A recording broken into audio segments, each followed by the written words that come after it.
Hi friends, நம்ம ஜிபிபிஜேபியில் support and resistance levels வந்து mark பண்ணியிருக்கோம். சப்போர்ட் வந்து பார்த்தீங்கன்னா 192.44 அந்த ரேஞ்சில் வந்து மார்க் பண்ணியிருக்கோம்.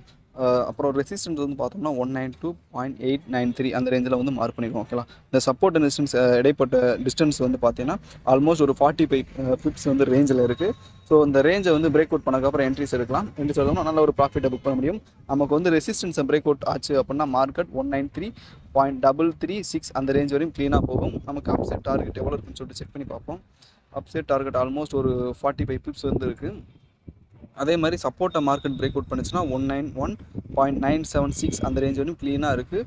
ஸோ அந்த ரேஞ்ச் வரையும் க்ளீனாக போகும். பிரேக் அவுட் ஆச்சு அப்படின்னா நமக்கு வந்து டவுன் சைட் டார்கெட் எவ்வளோ இருக்குன்னு சொல்லி செக் பண்ணி பார்ப்போம். டவுன் சைட் டார்கெட் பார்த்தோம்னா ஆல்மோஸ்ட் அதே சேம் ஒரு 45 பிப்ஸ் ரேஞ்சில் இருக்குது. ஸோ பிரேக் அவுட்காக வெயிட் பண்ணுவோம். நல்ல ஒரு என்ட்ரி.